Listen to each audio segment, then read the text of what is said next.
So today I want to talk to you guys about how to survive a crisis, and I'm not talking about like just small kind of stuff. I'm talking about the biggest things that you have ever gone through. Like even Grayson, hey, I'm even thinking about like one time when you had to make a big decision about whether to travel back for something important or not.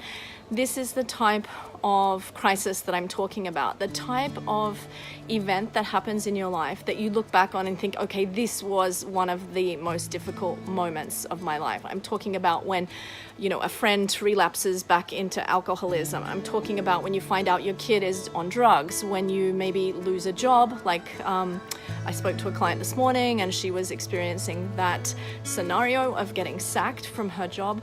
Or another client I spoke to yesterday who is facing the breakdown of a relationship, which she thought had a totally different future. So these are the types of crises that I want to talk to you about today. And I'm going to give you 4 simple tips as to how to get through that, because I think that this is really what adds up to the greatest amount of growth in your life. It's not if you look at all the people that you really admire, chances are that they have experienced some of the most difficult hardships in their life, but yet they've come back stronger and better than ever. This is the type of grit that you really need in your life to be able to rise to the top, because like as Bruce Lee said, I love this quote, he said, "Don't pray for an easy life, pray for the strength to survive a difficult one." And it's these type of things that really help me to have strength during times of crisis. So I don't know, some of you may or may not know, but I have had some of the worst things happen to me in the last 3 years. Basically around the time I turned 40, my dad died, then my sister died, and then my brother died. We also moved away from a really close bunch of friends in our home in Beijing, and I also changed careers, and I'm also struggling with some of the closest relationships in my inner circle. My closest relationships are in jeopardy right now.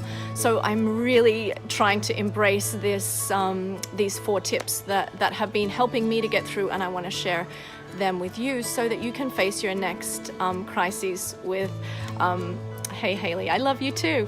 I need you too, Scarlett. I need you.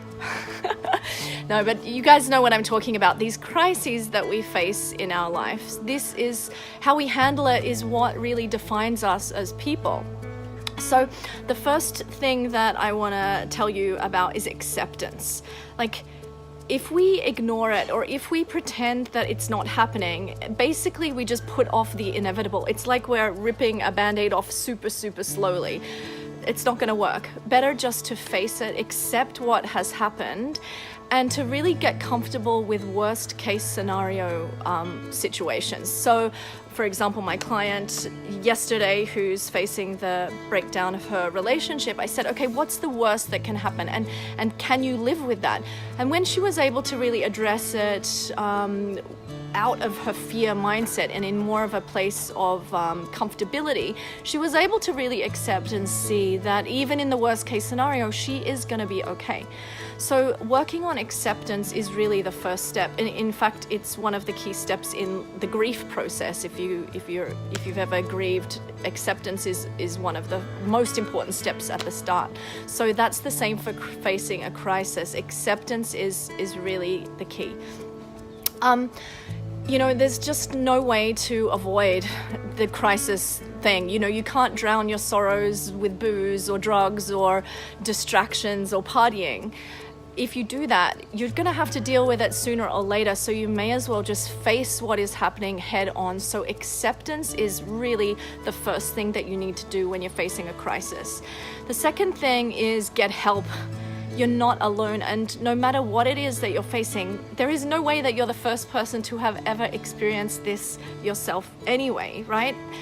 Everyone has faced challenges, and some people can even relate to the things that you're going through. So please get help, whether it's an online group or some kind of online forum, or your friends and family. Obviously, not all friends and family can help you with everything. Sometimes they've got their own stuff going on and they can't be there for you in a way that you need in that moment.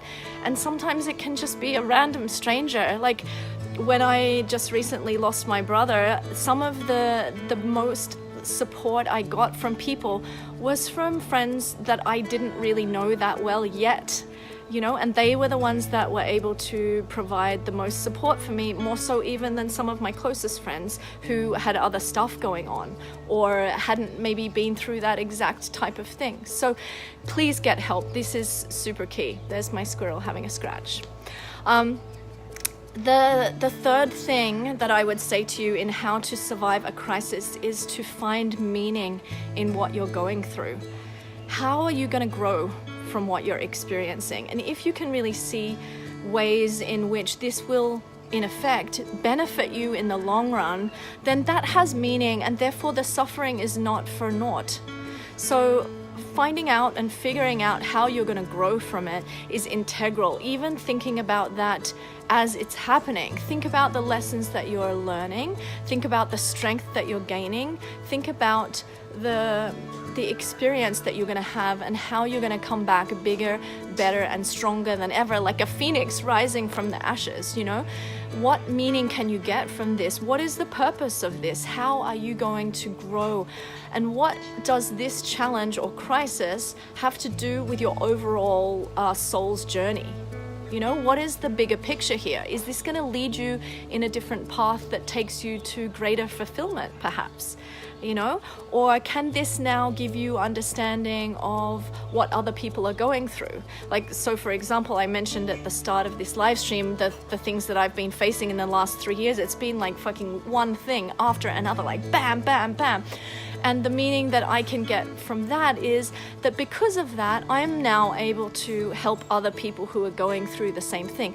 My heart has been broken open. You know, I'm much more aware and receptive to knowing what it is like to struggle through loss, grief, relationship challenge, the pain and hurt of looking deep within and realizing that I caused some of my own pain. You know, there's a lot of meaning to be found in our most challenging moments. So if you can find that during a crisis, figure out what is meaningful for you and what are you getting out of it? What are the benefits? Because there's always going to be some benefits. There's always going to be some upside to the crisis and struggle that you're facing. And then the fourth thing, oh, sorry, my squirrel is coming away. Here he is. The fourth thing that I really recommend in dealing with a crisis is trust. And I don't mean, oh, everything happens for a reason. I don't mean that. I think that that's a kind of trite bullshit thing that people say when you're hurting and when you're going through a crisis, and it doesn't actually make you feel any better when someone says, oh, everything happens for a reason. So I don't mean that. But what I mean by trust is that trust that everything is unfolding for you in the perfect way in that moment. Trust that the universe is here to provide you with the experiences that your soul needs for its own growth on this journey. So how things are unfolding, it's also because we have created this experience for ourselves. You know, if you've entered into a relationship that is now failing, okay, well, you're the one that entered into it. How can you look at it and discover that really this happened because you wanted this experience, you needed this experience for your own growth? So in terms of our soul's journey throughout our life and what it is that we need to experience, just trust that everything is happening for you and not to you. I'm sure you guys have heard that expression before. Life is happening for you, not to you. And this helps to just take the victim mindset out of your consciousness, because, you know, victimhood does not serve you in the long run. But trust and knowing that everything is happening for your greatest good, for your highest growth, and the trust that you have in your own ability to create everything. And this is what people are talking about when they say, like, the law of attraction or manifestation. I've lost my squirrel. Hang on, I better find him because there's cats around. Come, baby. I got him back. See how cute he is? Yeah, so I'm talking about trust. Yeah, so manifestation, basically, a lot of people think, oh, it's me manifesting a great car, or it's me manifesting a super awesome job. That is true. That is what manifestation is all about. But the other side of the coin, in terms of our soul's development, is also that we are manifesting and creating a set of circumstances for our life. Even the challenges, even the family which we are brought up with, all of that has been our own creation. We chose it before we came into this world. So when dealing with a crisis, the fourth thing I recommend is trust, and just knowing that everything is unfolding perfectly for you in this exact moment. Whether everything has gone to shit and it's the worst time of your entire life, which I can totally relate to. Sometimes I feel like I don't even know how things could get any worse at certain times, you know? And then something else happens. And sometimes I wake up in the morning and I just have that pit of fear in my stomach thinking, you know, how could it get worse? And then I forget about it, and then the next thing I remember it, and then my stomach sinks again. So these huge moments of life crisis or crises are what it takes to really find your own inner strength, and you can do that by following these 4 steps that I mentioned. So number 1, acceptance. Number 2, get help. Number 3, find meaning in your suffering.